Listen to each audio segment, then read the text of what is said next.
I am super excited to introduce Rachel and Jarrett to you. I got the privilege of getting a sneak peek at their slides a couple of days ago. You guys are in for some awesome information.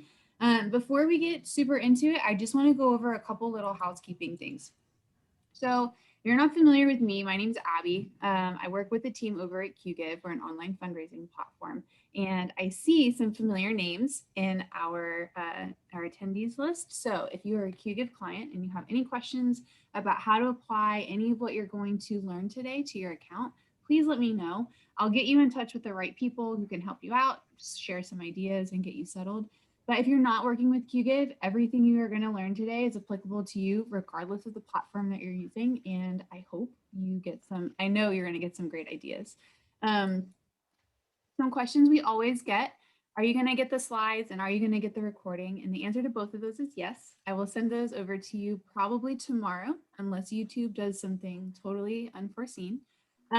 We do have a chat box going. So one really cool thing about Zoom is you can choose to chat with other people in the room. So if someone asks a question or they're looking for ideas, feel free to chime in. Just make sure that you use that little drop down to send it to panelists and attendees instead of just panelists.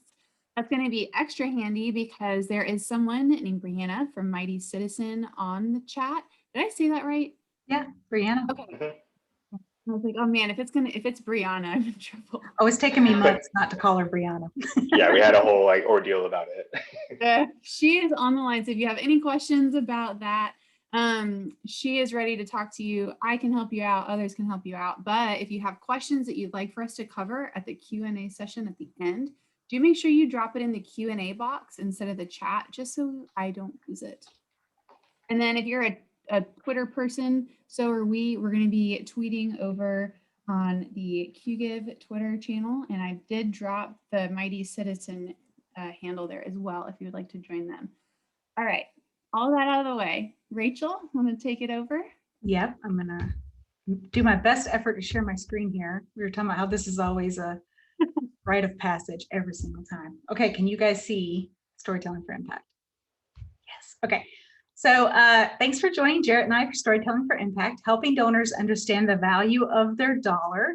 We're going to start today with a silent auction, and it will be a remote silent auction. I'm going to show you 3 items, and I want you to tell me how much you would pay for each item. So the first item up today is this tiny little jar of Hellmann's mayonnaise. It's the kind of, put it in the chat, by the way. Put how much, go ahead and start, put how much you would pay for this. It's the kind of jar that you would get from like hotel room service.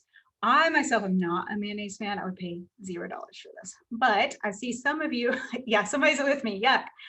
Ranging between $1 and $2.50 or so. Oh, somebody said $5. That is a mayonnaise fan. Okay, next item up for bid. This Peace and Love teddy bear. She's perfect for the Grateful Dead fans in your life. She's also kind of small. I'm seeing 50 cents, 25 cents. People would pay less for this bear than the mayonnaise, $1. Okay, so we're all sort of in the same wheelhouse here. I saw up to $3. Okay, the last and my favorite is the world's saddest egg whisk. He's so sad. I mean, he has a right to be sad because he is whisking his buddies, his cousins. Okay, people like this one a little bit more. I'm seeing things between $1 and $5. Now, why am I showing you all of these objects? Because in 2009, a journalist bought 200 items from eBay. He called these insignificant objects. And so all 3 of these items were part of the insignificant objects that he bought. He bought 200 of these items for a total of $250 on eBay. So each item was about $1.25 or so on average. He then hired 200 writers to write stories and then put them back up on eBay. So each writer got an insignificant object and wrote a story around it and then put them back up for sale on eBay. And these items sold for nearly $8,000 because they had stories attached to them. And so this is just a great example of, how do you take something from insignificant to significant? You give it a story. By the way, if you're curious, the mayonnaise was the big winner with $51, $25 for the Peace and Love teddy bear, and $30 for our sad little egg whisk.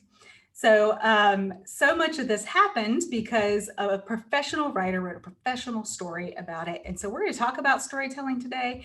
There's a lot of conversation around storytelling. It's a hot button item. We all know we need it. We are going to talk a little bit about techniques and tricks, but mostly we're really going to talk about what makes a story stick in the mind of your readers versus floating right by them. So Jarrett and I are going to tag team those items today. And I want to start with a quote by Anthony DeMello. He says, "The shortest distance between truth and a human being is a story." Storytelling is our oldest form of communications. We know it goes way back. We have to remember that we are human beings talking to other human beings, sharing a human story. We often want to get distracted by numbers and click-through rates and open rates and all the things that we measure, donation amounts. But truly, in the end, storytelling is about connecting emotionally with other complex and emotional creatures. So by the end of the session today, you're going to be able to articulate why stories are powerful. I hope I just illustrated that with our silent auction. We'll also find good stories within your organization and talk about how to uncover those. Identify what makes a good story. Share examples of great storytelling as well, because in the end, I want you to be able to walk out of this session today and feel really confident that you know what it's going to take to create a good story. You can find it in your organization and you have some examples to look at. For me, that is always like the thing that helps me most. So for those of you that don't know me, I'm Rachel Clemens. I'm the CMO at Mighty Citizen. If you're not familiar with Mighty Citizen, we're a branding, marketing, and digital agency for mission-driven organizations, specifically nonprofits, associations, higher ed, and government. So we help our clients increase their revenue and boost their awareness to better their communities. I've been here about 5 years and we're about 20 years old, and we're based in Austin, Texas, where it has been kind of gloomy most of the week. The sun's out now and it's only 80 degrees, which for us in May is a blessing. So I'm joined today with Jarrett. Jarrett, do you want to introduce yourself? I do. Thanks, Rachel, and thank you everyone for being here. Again, my name is Jarrett Way. I have been the marketing manager at Mighty Citizen for almost 2 years now, so coming up on it. A strength of mine is building connections through stories. I love storytelling. I've been fortunate to tell a lot of great stories for a lot of great organizations in my career so far. And a weakness of mine is breakfast tacos. If you know anything about Austin, you know that breakfast tacos are like currency here, and I feel like a very rich man. I want to start off, and no one asked me, but I have you all here. I want to tell you, 3 unsolicited opinions on stories told by nonprofit organizations. And the first of which is that nonprofits don't tell enough stories.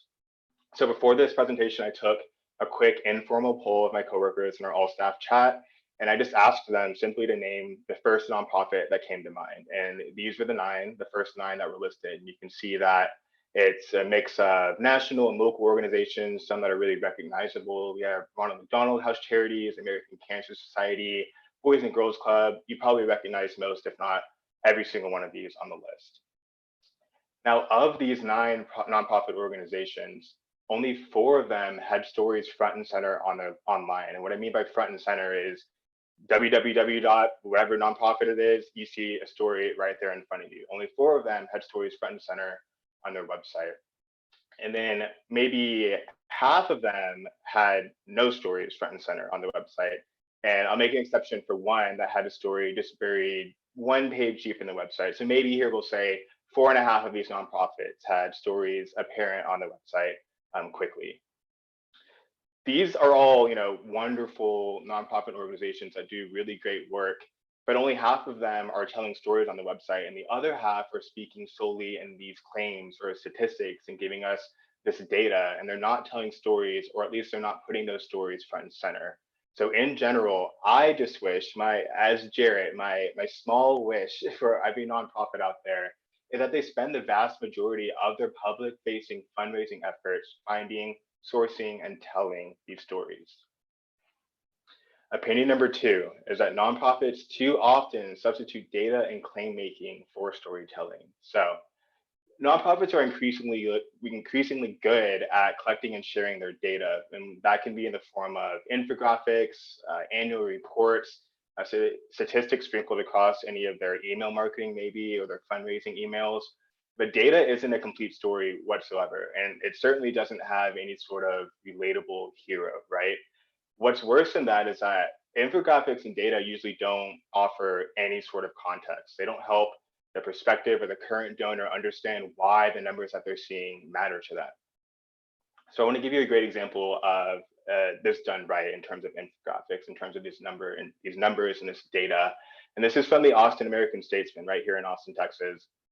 So in May 2015, if you're familiar, if you live down here, or you know anyone who lives down here, you might remember that it rained a ton down here in this part of Texas. All throughout May, it was ridiculous. In fact, it was 35 trillion gallons of rain fell in Texas in May 2015. That is 12 zeros you don't even have to count. And that is a huge number. It's bigger than the national debt. And that's a number that needs to be put into context because the average person just cannot conceptualize what 35 trillion gallons of water is. So the Austin American-Statesman did a great job here. And they have these infographics that say 35 trillion gallons of water is enough to cover the entire state of Texas in 8 inches of water. And further than that, it's enough to supply the entire world's population with 10,000 days of water if everyone drank 8-ounce glasses of water a day. They could have even gone even further to say that 10,000 days is 27 years to help us conceptualize it even more. We were drowning, y'all. It was a lot of drowning. Yeah, everyone remembers it. So often as marketers, we make these claims, right? We say that we do X. We're known for doing X, Y, and Z. Maybe last year we helped this many students, or we created this many programs, or this many people signed up.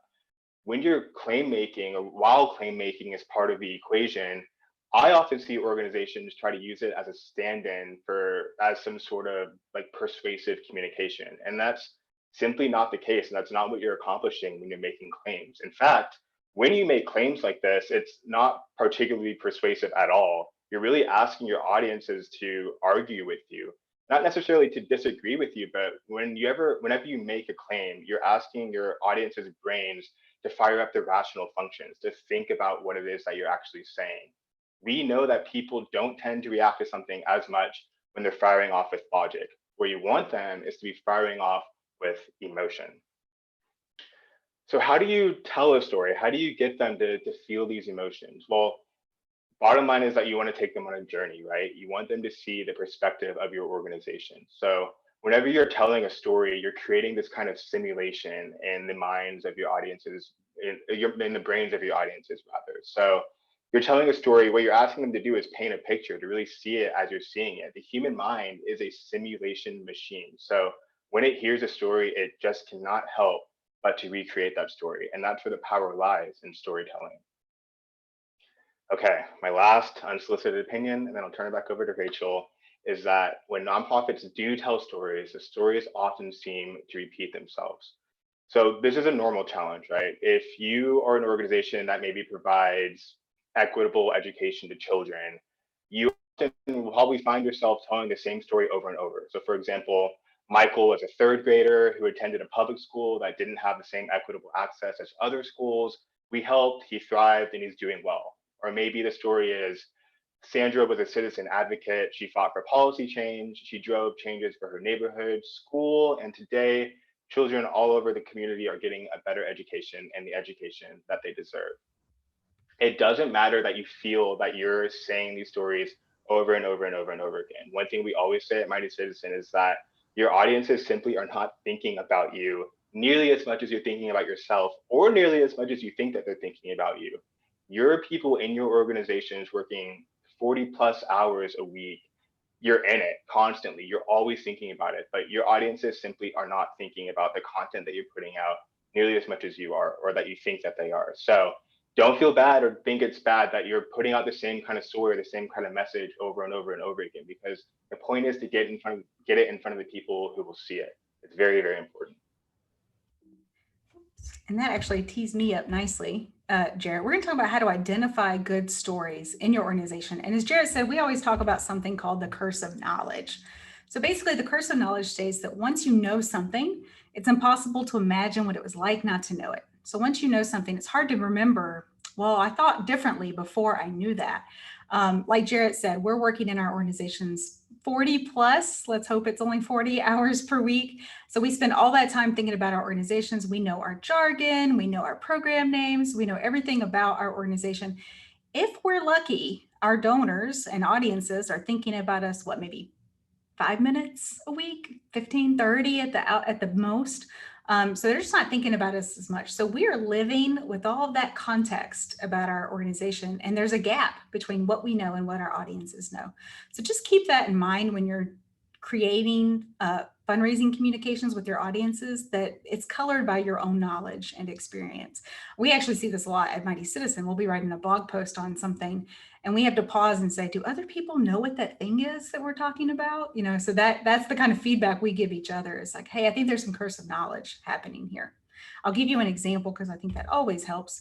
So I donated to an international organization that helps refugees a while ago. And they sent this email. This was probably the second or third email that I recalled getting from them. And it reads, Rachel, I know you, a dedicated member of our Compass Collective, are right there with us supporting refugees during this pandemic. I actually had no idea what a Compass Collective was. I mean, clearly it's some sort of affinity group that I'm in for some reason, but I had no idea at the time this email was sent what it was. It could be that they sent me an email previously saying, welcome to our Compass Collective, and I didn't see it. So just again, remember that you might need to, in early communications with donors, you might need to explain what something is. Later, by the way, a mailed package came that kind of fully explained what it was. But just be looking for those times in your organizations and in your storytelling. Okay, let's talk about certain plots that never fail. You have these within your organization. We're going to walk through all three of them and look for them within your organization. The first of these is David versus Goliath. This tale is as old as time. It's a classic plot. It's one that's very common for nonprofit organizations. If you're doing storytelling in your organization, you probably have a David and Goliath story that you're telling. Think of your underdogs, your rags to riches, the sheer triumph of willpower over might. And it tells the story of someone overcoming incredible odds to win the day. So our David. Again, almost all of us have these stories, you know, who are we fighting against? And it could be a person, or it could be an organization, a status quo, a law. There's any number of things that you could be fighting against. And so that is your Goliath. Odd couples. People love odd couples. This is why we can watch a 5-minute video of a cat riding on a turtle's back, right? We've all done that. My favorite is a pig saving a goat from drowning. I love that. Fake. I know, so cute. I watch it over and over. Anyway, people love odd couples. And so what we love is showing this massive gap that has been bridged. So they can run the gamut. They can be socioeconomic gaps, cultural gaps, ethnic, generational, geographical. It's basically forces that you wouldn't normally put together that come together to achieve more than they could on their own. And that's always a fascinating story. So they want to make us, the odd couple plots make us want to help others and become more tolerant and work together. So do you have people inside your organization that have come together to solve a problem, maybe from different backgrounds or different, areas of business? Maybe you've got two different organizations. Maybe you're partnering with an organization that nobody ever thought you would be on the same side of an argument or be in the same realm of, fight. So think about odd couple stories within your organization. And the last one is the Macgyver Plot. Just in case the curse of knowledge is working here, because I am older. It's a show from the 90s, and Macgyver is this James Bond type character. He could solve problems for the government, basically. He's the kind of guy that could make a bomb out of toothpaste and a paperclip. That's what we're talking about. If you're familiar with Saturday Night Live, they did a whole MacGruber thing, which was pretty funny. But anyway, this is the Macgyver Plot. It's also known as the creativity plot. And it's about someone making a mental breakthrough or solving a long-standing puzzle in a new way. So it's really the innovation story. It's about inventing new rules or bucking the system or generally fighting the status quo. We find these types of stories really compelling. And if you're an organization that is really making a lot of impact, the Macgyver is going to be somewhere in your wheelhouse. Jarrett said, we often tell the same stories over and over. And again, that is okay as long as the details change.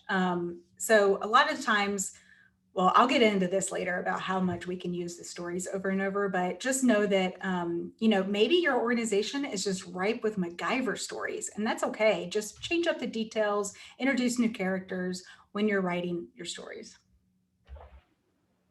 How do you get these stories out of your organization? A lot of times, those of us working in fundraising, we're meeting with donors every day, or foreign communications, we're heads down writing every day. So how can you find these stories within your organization? I'm going to assume that each week, maybe it's biweekly, maybe it's monthly, you have some sort of all staff meeting. When you have those meetings, I want you to get in the habit of taking 5 minutes out of those meetings and asking these questions out loud to the people in those meetings, and specifically program people that are working day to day with your clients and those you're serving. You may also find time to ask these questions of your volunteers as well. They're often a good source for good stories. So the first question is, whom do we turn away this week? Who do we turn away and why? Who are we not serving? It doesn't have to necessarily be a person. It could be a school or an entity, but who are you not serving and why? What's getting in your way? And that's a great message for donors, by the way. Who's your favorite client? So who do your program people just love? Who's the one that brings a lot of energy, that's always storytelling naturally? Who has an interesting backstory? This is the kind of people that you really want to surface up and say, if I love them, other people will love them too. And then lastly, who can't you get out of your mind? So often your favorite people are also the people you can't get out of your mind. Sometimes the people you can't get out of your mind are the squeaky wheel. They're the ones that are really hurting or need help. And you can't get them out of your mind because they're driving you, just crazy, a little off your rocker. And so you want to, think about them. They're bugging you for a reason. And so what about them could turn into an interesting story? So I'll recommend that you do this each week or each time you have your staff meeting. I also will often recommend that the head of fundraising and communications, sometimes they're the same person, sometimes they're not, that you have a monthly lunch with the head of your programs team. So that you're having that one-on-one time. Sometimes it's hard in the staff meeting to, come up with something off the spot. That's the reason to do it regularly, so people expect it every staff meeting, and then they know who to go to when they have that idea 2 days later. But also that monthly lunch is just a chance to unwind and get more one-on-one time with the people that are working more directly with your clients. Also want to pause and take a moment to talk about ethics and storytelling. We want to make sure that we are empowering people and not exploiting them.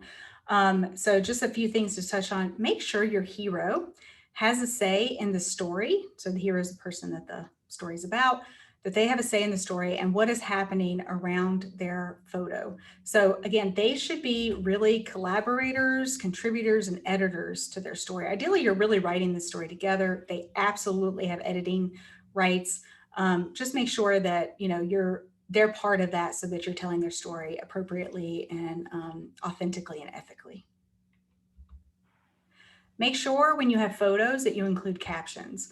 A lot of times we know people don't read as much as we wish they did. So a lot of times people are scrolling and they're just looking at photos and captions. So make sure that that caption adequately expresses what's happening in that photo and helps to also tell the story.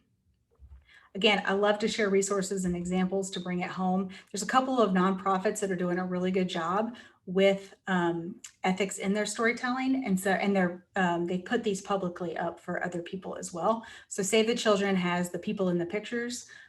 That's their kind of PDF related to ethics. And when we share these slides, these will be live links, so you'll be able to go to those. Dohas out of Ireland also has one called the Code of Conduct on Images and Messages, and that talks about how they share that as well. Jarrett, what makes a good story? Right. Thank you, Rachel. What makes a good story? I'm going to tell you guys 4 quick things that I think really generally capture what makes a good story. And that's firstly a hero, and then we have a guide, we have readability, and then we have emotion. Now, there's definitely more to storytelling than just these 4 elements, but if you're accounting for all 4 of these things in all of your stories, then you're going to be in good shape. So before I even go into the hero, I want to go into the villain. And not every story needs a villain, but your stories certainly do need a villain. And villains can take different forms. Sometimes that's literally a person that's the villain, but it can also be a structural or a systemic problem. It can be history. The status quo can be your villain. The weather can be your villain. But for most of us and for most of your organizations, the best villain is usually apathy. It's a lack of concern or a lack of knowledge even about the issue that you're working with or working around. We tell stories because we want people to understand something. We want them to engage. We want them to sign up. We want them to donate. So if you as an organization can make the connection in your stories to something greater, they become that much more effective and that much more useful as a persuasive tactic. Now, the hero. Every story needs one, and the hero is always a person who's driving positive change. So, who is the hero in your stories? And I will be the first to tell you that you are never the hero. It's the person that you serve, but it's very much ingrained in our nature. And especially, like I said, we're the people working 40 plus hours a week in these organizations. It's easy for us to cast ourselves as the hero, but it's difficult for your readers to relate to an organization as a hero rather than their ability to relate to a person. So I'll give you two quick, perfect examples that will really highlight this kind of hero. And every story has a hero. And if every story has a hero, then there has to be a guide, right? The guide is a person that guides the hero along the story. So if every hero has a story, then, or excuse me, every hero has a guide, then here's some great examples from two great movies. The first one is Star Wars, the Star Wars series. Of course, we have our hero, Luke Skywalker. His guide along the entire way is Obi-Wan Kenobi, the perfect hero guide relationship. Next, we have Harry Potter. Obviously, the namesake, our hero, is Harry Potter himself. His guide along the way is a very favorite Albus Dumbledore.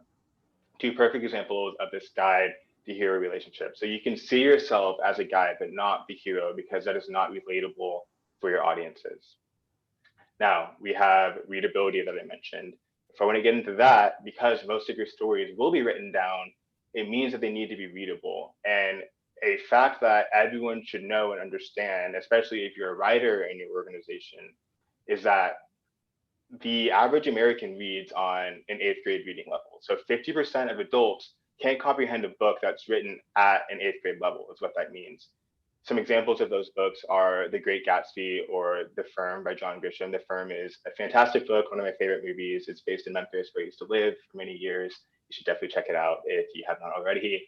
But those are two examples. And the whole point of this is that if you're taking the time to tell these stories and write these stories down somewhere, wherever they're readable, if they aren't readable, i.e. at an 8th grade level or below, then they aren't going to be helpful for anyone that's reading them. And the more that you write above an 8th grade level, the fewer amount of people that you're going to be able to reach with your stories. So the name of the game here is figuring out how to lower the readability of your stories that you're telling. And there are a few ways that you can do that. The first of which is to shorten your sentences. The easiest way I've found to decrease the reading level of your stories, of anything that you're writing, is to shorten the sentences in whatever it is that you're writing.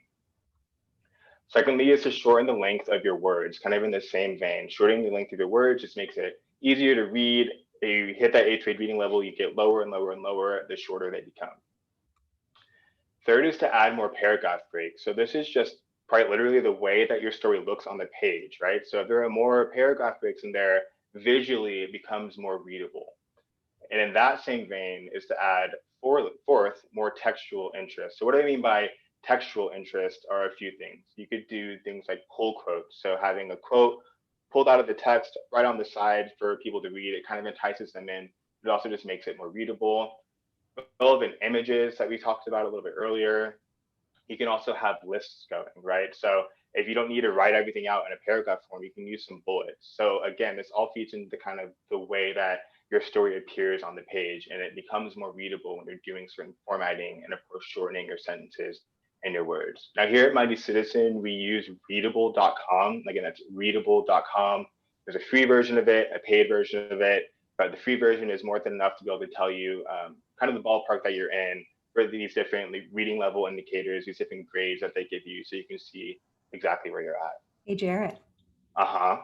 What do you say to people that say, look, we know our audience, we're talking to academics and they're a lot more, we know that they all have college educations. So we think we can write at a 12th grade reading level. It's really easy to feel that way, but again, you're going to miss a ton of your audience if that's what your mindset is, because the fact of the matter is that it is studied that at an 8th grade or below is exactly where you need to be to reach the most amount of people. So it may feel like you want to write at a more advanced level. It might be easier for you to write at a more advanced level, but you have to be able to be cognizant when you're writing about who's reading it. And that's what really matters, because you want to be able to reach the most of your audience that you can. Yeah, there's a big difference between reading. I always think about The Heart of Darkness. That was a book I had to read in high school. And I also read Great Gatsby, and I was like, oh my gosh, it was like day and night between, for me, pleasure reading. Like one was so easy to get through and story and all of that. So, even if they read at a higher level, it doesn't mean they want to. It means it's easier for them if you're using 8th grade or below. Exactly. Now, the fourth on the list that I mentioned is the element of emotion in your storytelling. Now, humans don't act without emotion, and there are 4 major human emotions. We have glad, we have sad, mad, and then for the sake of rhyming, we have afraid or afraid. And there, of course, are other emotions here, but they are all typically shades or combinations of these 4 emotions. Now, if I were to ask you which of these is the most compelling emotion, the answer to that is fear. Fear is the biggest motivator, with mad following closely behind. So if people are afraid, they tend to act. And I'm not encouraging anyone here to be manipulative or to kind of stir up fear where there isn't any. There's plenty of that going on in the world as we know it. But what I am telling you is that if your audiences do have any fears, or they are upset or angry about something, and you have any sort of opportunity to quell that through your storytelling, you absolutely should take the opportunity to do that. And let me give you an example of kind of the impact you can have in your storytelling. So this is an ad from the Truth campaign, and it focuses on teen smoking. You've probably seen it. It's been around for decades.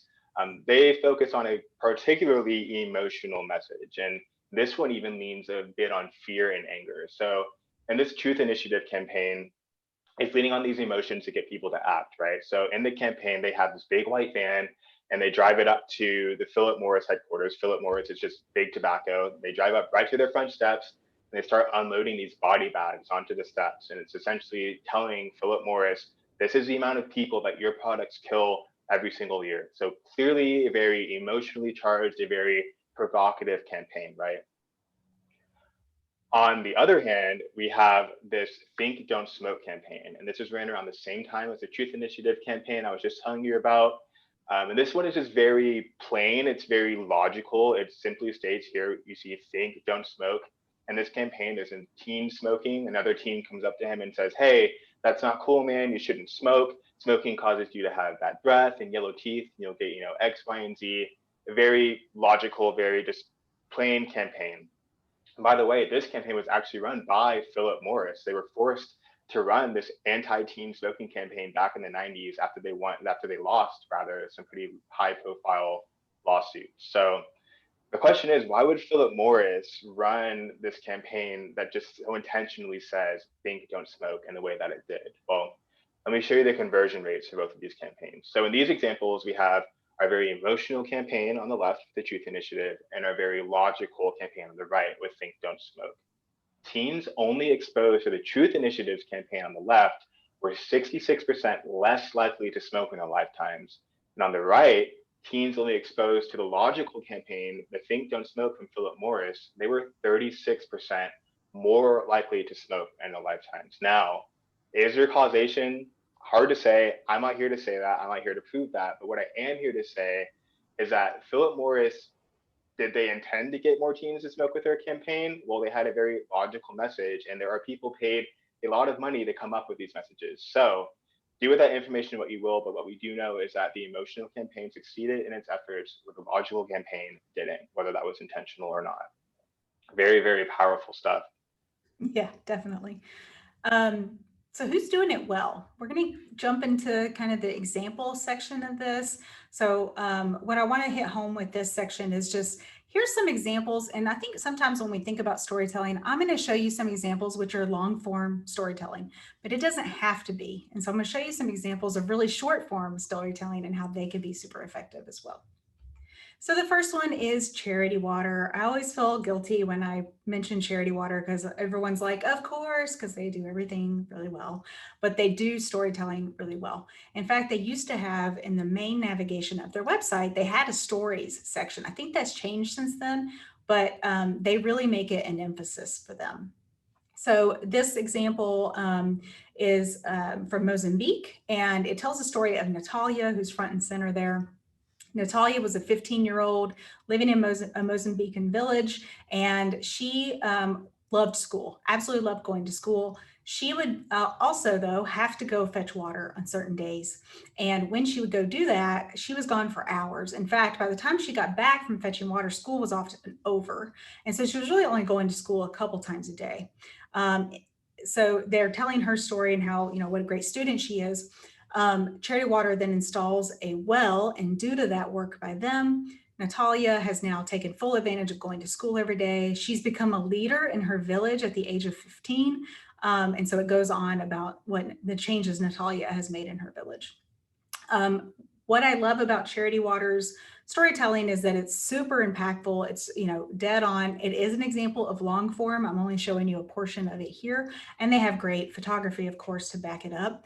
But most importantly, they have a call to action on every page that has a story. So that little example at the bottom left there, they have a donate button, they have share buttons. So basically, if you read the story and feel emotionally impacted, you can go and make a donation right there. You don't have to go seek that out. It's calling you to do that. Our next example is from Water is Life. So this storytelling example is, I don't know, kind of blows me away. It's a few years old, so it's not especially new, but it's a Twitter campaign. And normally I would never say to you, go run a fundraising campaign on Twitter. That's just never something I would recommend. But the reason this worked really well is they took current tweets with the hashtag first world problems and turned them on their head. And so a lot of times storytelling is just looking at something in a slightly different way. So again, the hashtag was first world problems, and they used tweets of people who had used that hashtag. So this one reads, sat in the front row of the movie theater and now my neck is sore, hashtag first world problems. And it's followed by a call to action that reads, donate to help solve real problems, water is life. And so this was the series on Twitter. And by the way, just for accessibility reasons, the image shows it's just a pose with a woman who's carrying a whole bunch of chickens on her head. In the second image, we've got a child who's holding a blown up condom, which I believe he's probably using as a balloon. And so this one reads, my son got the wrong toy in his Happy Meal, hashtag first world problems, again with a call to action that's donate to solve real problems. And then they also had a YouTube video. I believe you can still go find this on YouTube, where they had people in the areas that they serve reading the tweets juxtaposed with their real life scenarios. So this one reads, I hate when my house is so big, I need 2 wireless routers. This campaign raised over $1 million during a 3-month campaign and had over 7 million views on YouTube alone. So again, never going to recommend that you go out to Twitter and do a campaign there, but at the same time, they're doing fantastic storytelling simply with an image and a tweet. So it can be done. This example is from the Equal Justice Initiative. They tell the story of Joe. Joe was sent to prison at 13 years old for a non-homicide offense, and actually he was sentenced to die. And he worked with EGI to get his story out and to eventually get released after 25 years in prison. And so this is their website. They do a great job of storytelling. Again, it's long form. I'm showing you the same image, just scrolling down the page. On the right side, you can see the full length of Joe's story and then the little tidbit on EJI at the very end. So the story's not long, it's not flowery, it's very impactful. It's told very straightforwardly, but notice the difference in the length of Joe's story and how much is dedicated to EGI. And that's about the right mix, right? Again, we are the guide, we are not the hero. And then I wanted to also point out here, this is from that was from their website. This is from a report called All Children Are Children. And this is a page dedicated to Joe. And this is very shortened version of Joe's story. So they've taken that same content previously, made a smaller version of it for a different purpose. So when we tell you, you can use your stories over and over again, this is a great example of that. They're telling the same story, they're using a different photo, and they're just using it in different ways. And remember too, a lot of times we get, a year into telling the same story and we're like, oh my goodness, if I have to see this again, I'm just gonna, I don't throw my hands up in the air. I am sick of telling this story. But remember, you see that story 40 hours a week. And if you're lucky, your audience has even noticed it. Lest you think I'm just going to focus on larger nonprofits, this example is from Falls Church McLean Children's Center.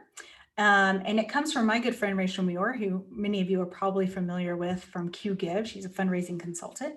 And this is an email she drafted for them. So keep in mind that, your stories can show up in emails, like they can be nice and succinct. I'll read just a bit of this with you. It says, "This is not a normal year, Rachel. We have fewer children in our classrooms. Colored tape on the floor and tables indicates places where each child can play safely distanced. Children and teachers wear masks.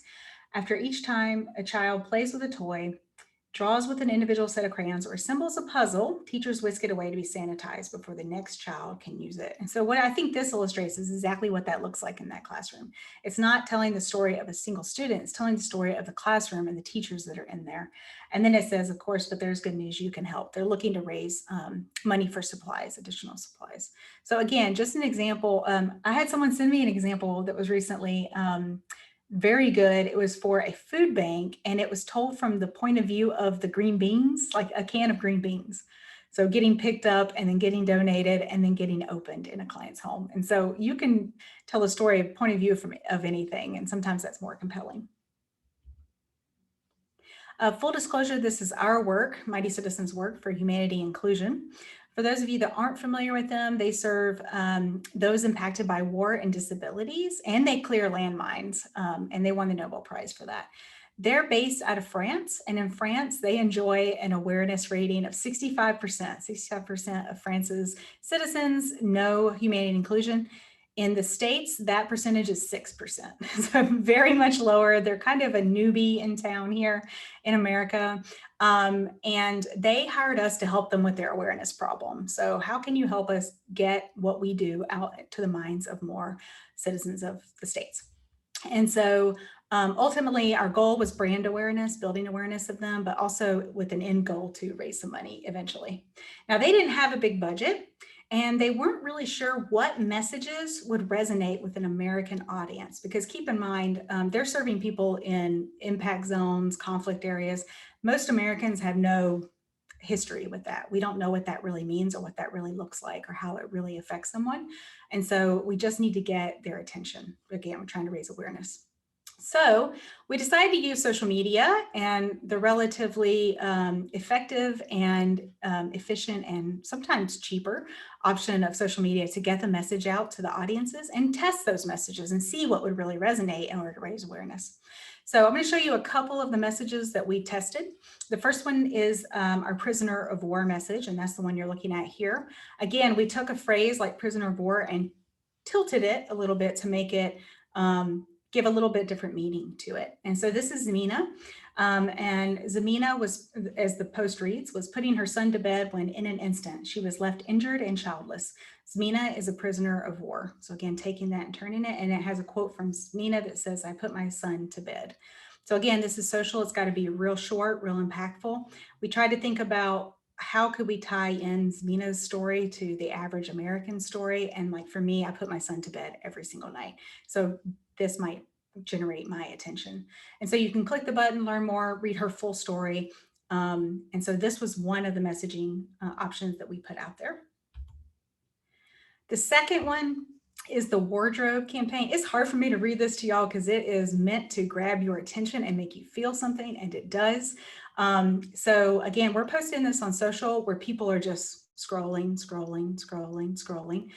They're seeing fast fashion ads left and right. So we took that idea and tried to stop the scroll, tried to really focus on getting people's attention.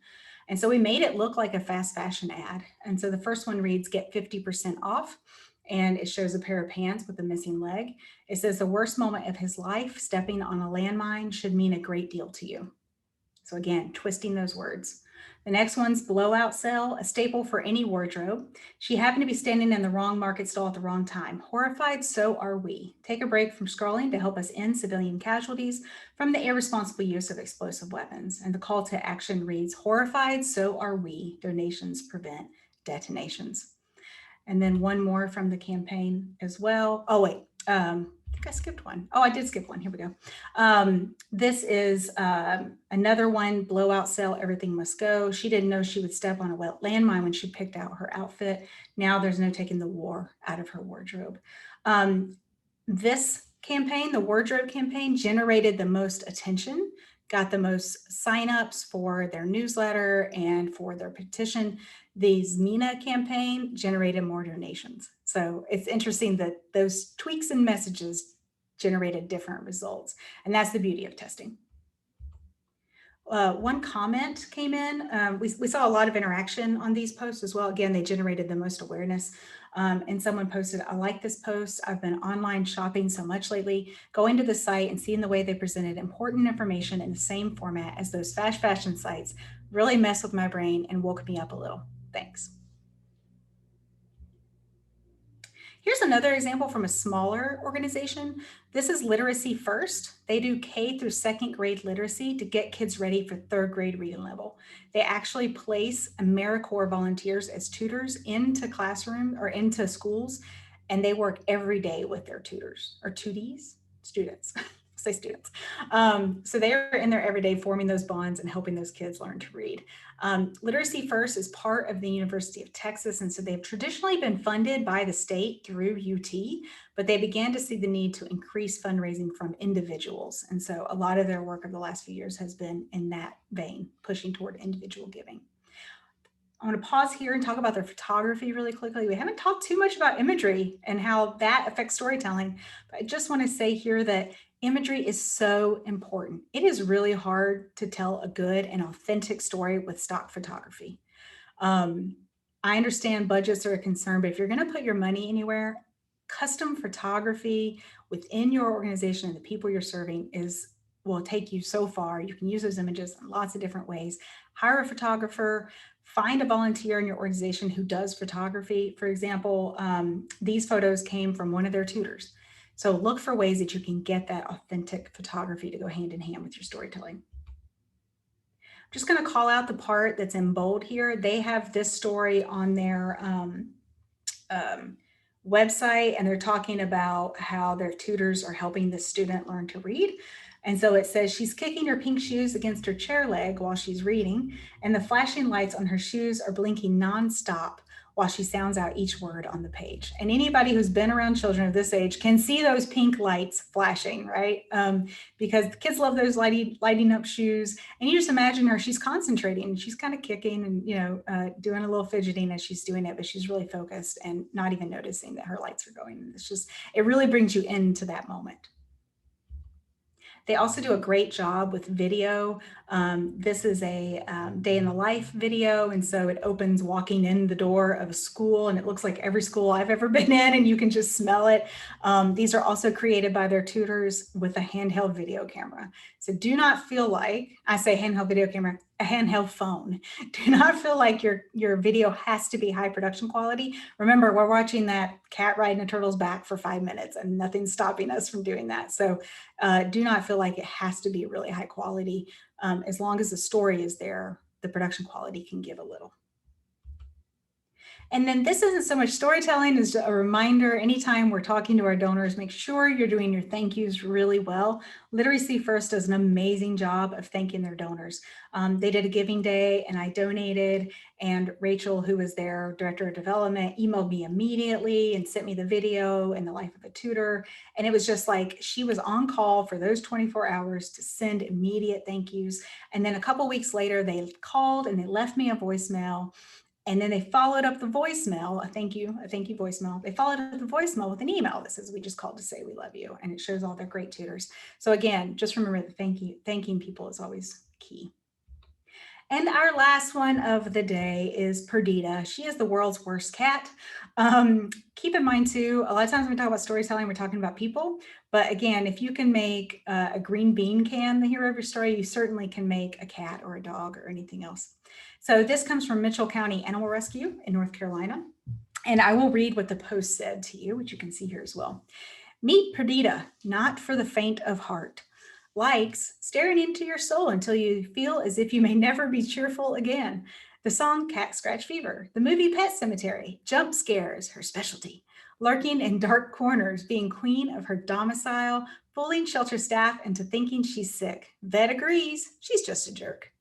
Dislikes the color pink, kittens, so chipper, dogs, children, the Dixie Chicks, Disney movies, Christmas, and last but not least, hugs.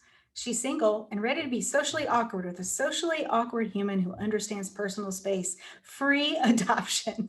And don't you know, Perdita got adopted immediately. She's got a lot of personality. So our takeaways for today: stories are more persuasive than claim making because they force the audience to experience things from our point of view. Jared did a great job of walking us through why storytelling is more important than claim making. And then also when you use data and figures that you wrap context around that. Be on the lookout for good stories within your organization, including these 3 plots: David and Goliath, The Odd Couples, and Macgyvers. A good story includes a hero, not you, a guide, you, readability, and emotion. And great storytelling can happen through imagery, hashtags, or just one sentence. We've shown a lot of examples of that as well. If you're looking for some resources to up your storytelling game, the plots I gave were pulled from Made to Stick by Chip and Dan Heath. That is a great book for really learning how to write better, as well as building a story brand as well. So go grab those. We're going to get to questions. If you want the slides, you can go grab them right this minute at mightycitizen.com/storytelling. Abby's also going to share an option for you to opt in and receive information from us. And if you do that, we will be sending you an email with this straight into your inbox. Also available at that site or at that page, we have an on-demand webinar on how to write effective web copy. It talks about how people read online. Fact is, they don't. So we talk about how to get to them. And then an editorial content calendar template. If you want to plan out your writing or your storytelling for next year or the rest of this year, this calendar is going to give you all the places you need to help with that planning. So with that, Abby, do we have questions? We sure do. And we've got some really good ones. So the first one that I am very interested in hearing your opinion on, Christina said, we are a K through 12 school. Does a story still belong front and center, or does that deter their parents and students who are on their website looking for information? Oh, yeah. Okay. So I think there's a place for both. When you're thinking about your website's homepage, there has to be one main goal on the site. So you've got to think about, is that main goal for existing students and parents, or is it per perspective? And it could change, based on where you are in your year or whatever. But is that goal then going to be served with storytelling, or is it not? If say your school is full, you've got full enrollment, your website is probably going to focus on serving your students. And so storytelling might be a few pages down because those students, they just need to be able to get to their portal, their online portal or their grades, or find out when an event is happening. So I think it changes based on what the main goal of the site is. But if it's prospective students, then I think a storytelling would be really helpful there. Very interesting. And the thing I always tell people, if you know of another K through 12 school, like in another part of the country or something, go creep on their webpage and see what they're doing and how they mix it up. So this question has been like on my mind this whole thing. So we mentioned the David and Goliath story. So if any of you wondered what the D&G story is in Stephanie's question, that's what it is, David and Goliath. She said, how do you ensure when you're telling a David and Goliath story that you maintain the human dignity of the underdog? She says she's sometimes uncomfortable identifying someone as an underdog, mostly because of the ethics that kind of come into it. So how do you navigate that? Yeah, I would say, if I interject, Rachel, I think that obviously very situational. Sometimes, one underdog might need to be talked about more respectfully than another. And I think for me, if I'm ever writing a story about an underdog, I think just words really matter. And if you are cognizant of the fact that whoever you're writing about needs to be, spoken about in a certain way, then you need to be really intentional about doing that to kind of preserve the dignity of that underdog. I can't say though that in many stories that I've written that are, the David and Goliath dynamic, that I've had to be like really cognizant of it. But if there is a situation where you need to be, then my first thing I always say is just words matter a ton. I'd also, are they comfortable with that label? So if they're tag teaming with you, what would they call themselves? How would they describe it? I also think there's an opportunity, maybe not to talk about them as the underdog, as the other side of the coin, the Goliath. Maybe the conversation is about what they're fighting against. And so if it's something like the system, then you can really talk about the heft of the system, and that implies that they're up against this big, powerful force. That's a wonderful point. Would you ever like tell a story about like a theoretical underdog or like a fictional character? I know, so the reason I asked that is we work with some women's shelters or organizations that work with human trafficking victims. Is building like a composite character okay, or should you explore another avenue? I'll see if Jarrett has anything to say on this too, but I think a lot of times the way I see it work best is when you say Nora, not her real name, like, kind of telling someone's story without using identifying characteristics. Okay. I think that can have a lot of impact. I think you can build a composite if you don't try to make it seem like it's an actual person. Authenticity definitely comes in here. So if you want to talk in terms of composite, it's just going to be harder to write in a way that feels real and to acknowledge that it's not necessarily a person.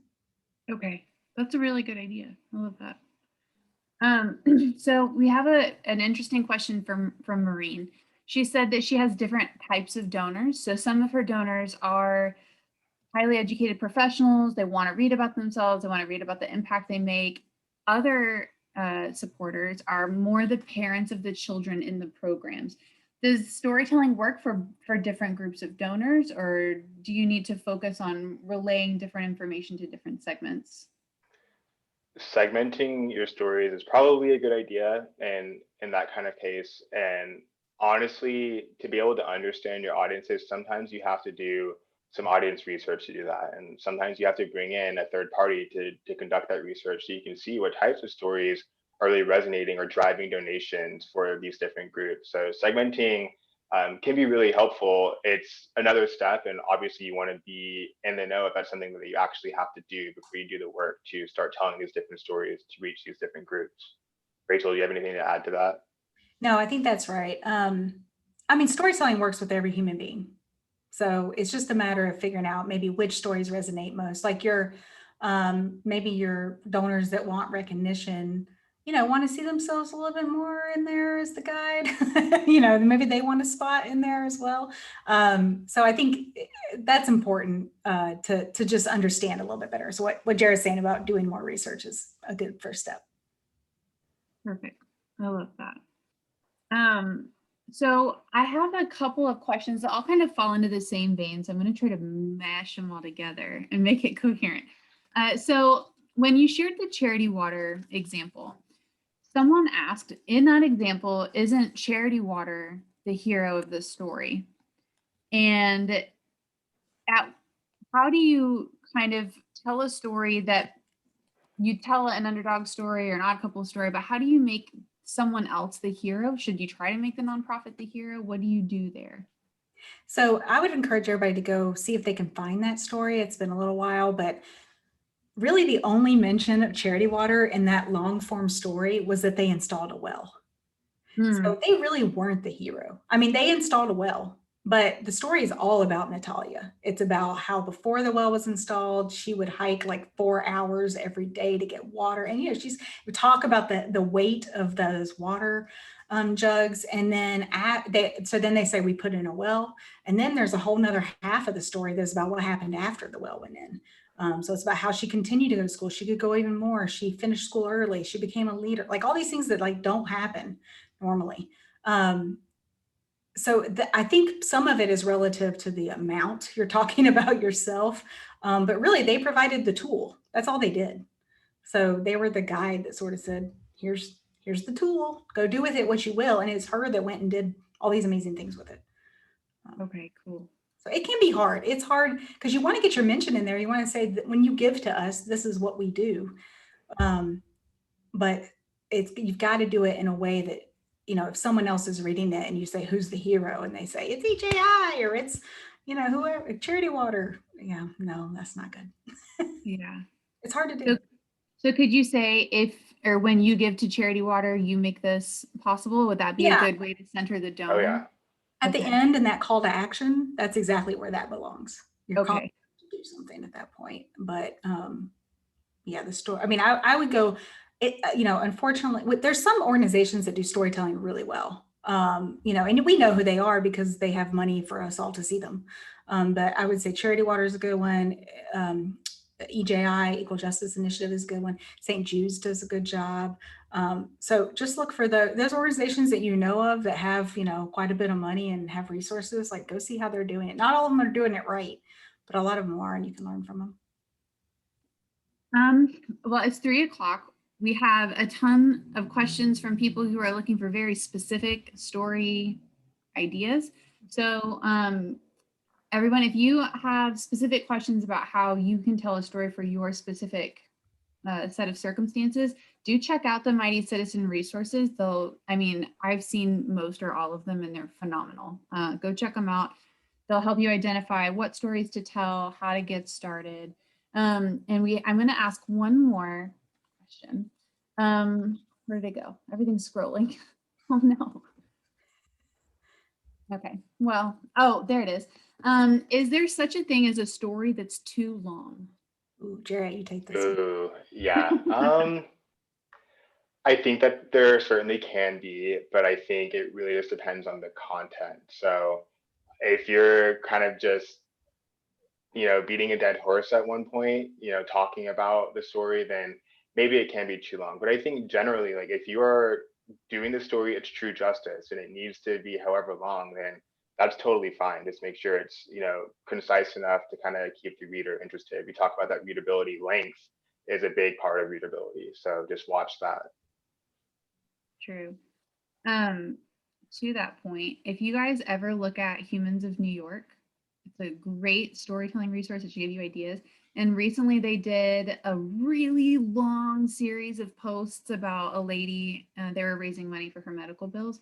So it was super long, but they split it up over weeks. So maybe if you have a super long story, you can split it up. Yeah. Just an idea. And visually too, with imagery and list and all the things that Jarrett talked about. I love it. You guys shared so much information. People are so engaged. I am really thankful that both of you shared your time and your expertise with us. Thank you, everyone who logged in, for spending your Thursday afternoon with us. I know you guys are so busy. Chitra, the organization I just mentioned is not a nonprofit. It's just a guy on the internet. It's called Humans of New York. So check him out if you are interested in that. Mostly on social channels, right? Like Instagram. Oh yeah, I'm sorry, I should have specified. He is super active on social channels. I know very active on Facebook and Instagram. Probably. His name is like Adam Stanton or something. I could be wrong. Stanton is last name. Yeah. He's a whiz and he's got all kinds of cool stuff. Brandon Stanton. There you go, Carrie. Thank you, Carrie. He's also got some cool things. Questions that we got around keeping people anonymous. He's really great at showing pictures of hands or feet or notebooks or something. So get some ideas. You guys are going to get an email from me tomorrow morning containing a link to this recording, the slides, some fun QGIve stuff. And then as you leave, a little survey I built will pop up and I'll ask you what you thought of today. And I'll also ask you if you want to get more information from Rachel and Jarrett. So if you want more information, let me know. I'll get you over to them. You guys have a wonderful Thursday. You were so close to the weekend. Hang in there. And Jarrett and Rachel, I'll talk to you soon, I'm sure. Thanks, Abby. Thanks, Abby, and thanks, You're welcome. everyone. Have a Bye. good one.